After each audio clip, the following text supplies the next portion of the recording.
Hey everybody, welcome back to the Outcomes Rocket, recording here at Vive 2024, Los Angeles, California.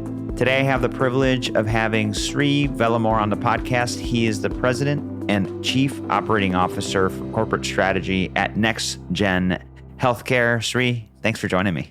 Great to be here, Saul. Thanks for having me. Absolutely. The meeting has been fantastic. Today we're here. It's the last day. What have you been seeing, hearing? What sticks out to you?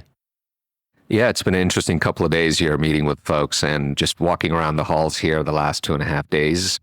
Really 3 or 4 themes that are popping into mind. One is we've got all the luminaries in healthcare here. The healthcare IT folks, the Chime folks, the acute folks. Can't help but think about what healthy co-opetition could look like in our industry if all of us were working together to solve problems. And the interesting news announcement yesterday about the DOJ bringing antitrust investigation against United Healthcare is top of mind as well. So it begs the question, have the big gotten too big? And how do we make sure that there's enough room for competition in the industry so we can all not consolidate each other, but really accelerate the pace of innovation in the industry? So that's one very interesting topic. And then, of course, we'd be remiss if we didn't talk about AI. Seems that's part of every conversation.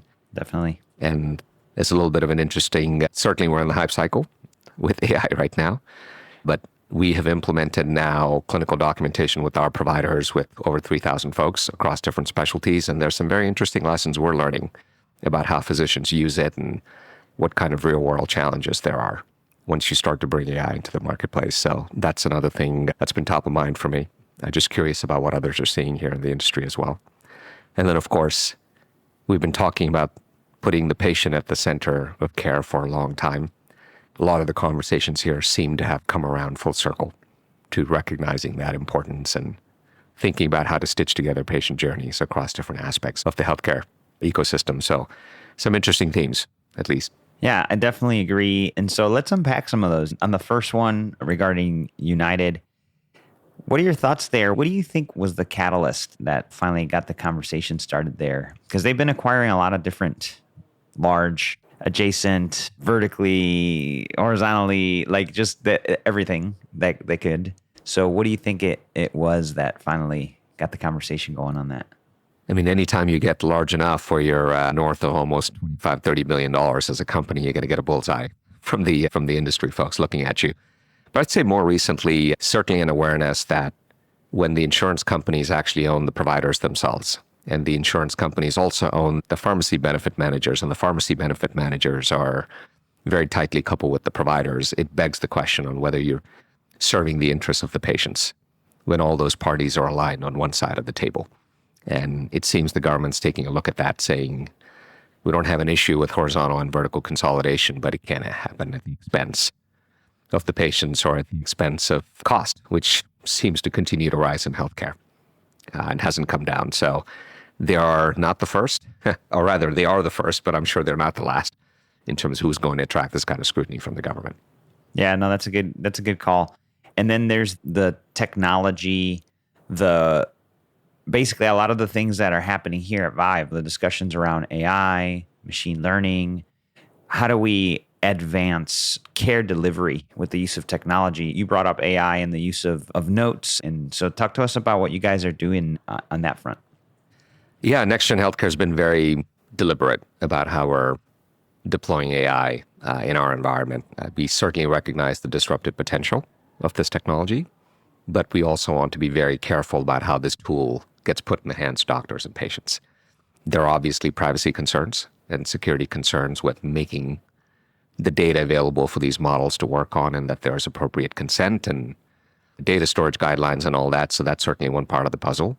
But what's more intriguing for us has been we have over 3,000 providers using clinical documentation already in production environments. And this is a one-click recorded transcript of your conversation with the patient.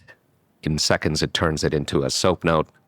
You can evaluate that as a provider, press a button, and have it write it back into the EHR with no incremental work required. Nice. And then it destroys the copy of the transcript for everyone's safety at that point, and it's in the system of record, and it gets secured and managed the right way. So we've learned some interesting things. The patterns with which you train as a physician how to use these AI documentation We're getting a ton of very valuable feedback from our providers about, hey, how's this actually capturing things? When do I need to spell things out? When is it intuitive enough to learn things on its own? The other thing is many of our competitors we're learning are generating this note with AI, but they don't automatically write it into the EHR. So any time you might have saved from using this documentation tool is lost with copying, pasting, and trying to get it back into the right fields into the EHR. So that's an interesting real world challenge of making sure it gets used. And then there's the other challenge, which is every clinical specialty is different. So when you use a generic AI in a ortho environment or a pediatric environment or women's health environment, the workflows that it needs to integrate with and account for to write it back are highly variable. And there's no one ring to rule them all.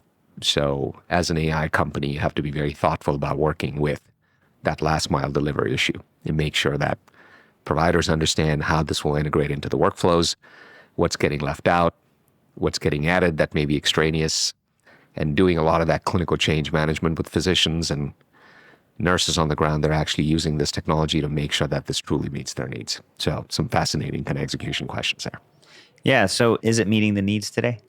The early feedback has been phenomenal. So on the plus side of it, folks are saving anywhere from 45 minutes to 2 hours worth of documentation time a day. And that translates into significantly more appointments and revenue for a typical medical group, which is terrific. On the other side of it, it's forcing providers to revisit the way in which they treat patients. If you were treating patients a certain way, you could get AI to copy the current way of doing things and replicate all that. Or you can say, hey, I might need to change the way in which I interact with patients and do things differently because this AI is doing a lot of the extra work for me. And it's that second part of getting folks to change old habits and think about care delivery very differently and how to transform it because this technology is now available to them. That part, I'd say there's work to be done to get folks along. Yeah, no, that's really interesting. You'd think something as value add as saving that time for the note integrated into the system would be an easy adoption, but there's definitely a change. There's a change in the workflow and how the care gets delivered. Indeed.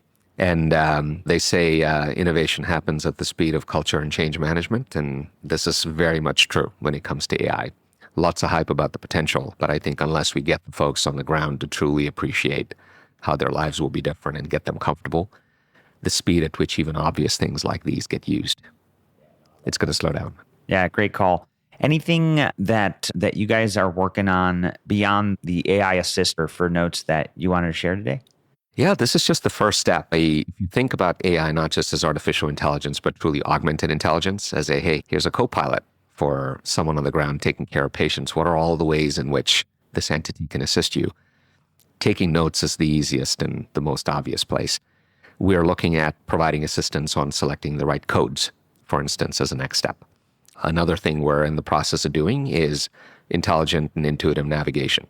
So the AI knows that when you ask question A and ask for data point A, 9 times out of 10, the next thing you're going to ask for is X and Y. So it can actually present to you fields and data points that you know you need to collect based on what it knows you did before. And we call these macros within the EHRs themselves. Yeah. Those are 2 great steps. Providing assistance on prescribing the right medicine, being able to go back and doing med-adherence reviews with folks, giving you clarity into the patient's eligibility and benefit construct and status. These are just some of the use cases we're starting to look at that can start to pile on the back of clinical document. And once the delivery mechanism's there, and the physicians are trained and they're comfortable using the tool, they're happy to take more and more of this decision support. That's great. It's more tools to help with optimizing care delivery, optimizing the billing side. A lot of things are missed, a lot of revenue leakage that happens due to some of these misses. So I think that's very exciting. On the patient front, you did call out the importance of keeping the patient at the center and what are we doing to enhance that experience? Any thoughts on that topic? Tons of thoughts on that topic. I'll start by saying the portal is dead. Long live the portal. I know we've been saying that for a long time, but I just walking around here, seeing some of the solutions, even what we've deployed in our environment, it's an exciting time because the notion of this portal as something you needed to certify that was just the realm of the EHR companies, I think has been appropriately challenged. On the acute side, we have, of course, the large EHR players that had their native solutions. On the ambulatory side, there's been very interesting innovation. So we have these several companies, including our partner who we work with, Luma Healthcare, that is working with us to integrate very tightly with the electronic health record system and with the practice management systems so we can create a complete digital front door that can close the loop from the patient experience. So everything from the ability to search, schedule, access care, do your televisit, pay for the care, do your wellness reviews, have your card on file, and then even if you're in a value-based care environment, continue to stay engaged with that patient with messaging, all happens on a single digital front door and platform. And it's mobile first, and it's based on quick links, so you don't have to remember your credentials all the time. You can just log into your phone and do what you need to do quickly, get done and move on with your life. And I think that convenience and that flexibility of going to one place and being able to do everything with as little friction as possible is extremely powerful. And the early results, again, here are terrific. The NPS promoter score from patients that are using these capabilities with us is north of 90, which is unheard of in healthcare, let alone most industries. But beyond NextGen, I'm really excited about what this means for patients, and particularly in the ambulatory healthcare space, where so many of our clients are independent medical groups. They're in rural communities, they're FQHCs, they're community health centers, they're folks that serve behavioral health folks.